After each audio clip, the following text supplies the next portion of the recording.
አሚሮ ግን እኔ ማወራ ነገር ለምንድን ነው ማሰሙ? አንተ ላይ የሚሄደው ማለት ነው ለልዑል ገቢና ስትከፍት ብቻ ነው። ከሰው ጋር ስትከራከር ሳይሆን ለልዑልዬ ገቢና ስትከፍት ብቻ ነው። መኪና ስታጥብ ብቻ ነው የሚያምርብክና የሚሄድብክ። እዚህ ጋር መጣ ከወርትዬ ወንድሞች ጋር አትንጫጫ። ማን ይሰማካል ያንተን ነገር ደግሞ?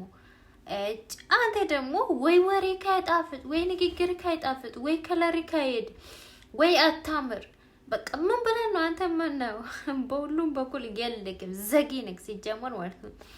ታስታውሳለህ የሩታ ቤት እንደ እብድ ሆና የገባው ቀን እንደዛ እንደ እብድ ወይስ ተጫወት በቃ ይሁን እንደ እብድ ሆና ፊልም ስራ ዝም ብላ ማለት ነው። እዚህ ከሰው ጋር መታ አትከራከር። በጣም ነው የሚታስጠላው። እንደ አንተ የሚያስጠሉት እንደ አንተና እንደ ኦሮቶ ሰውዮ የሚያስጠላው ሰው የለም ሲጀመር ማለት ነው። ጫታሞት ሲጀመር ማለት ነው ምርጥ ፊልም እየሰራ ነው ምርጥ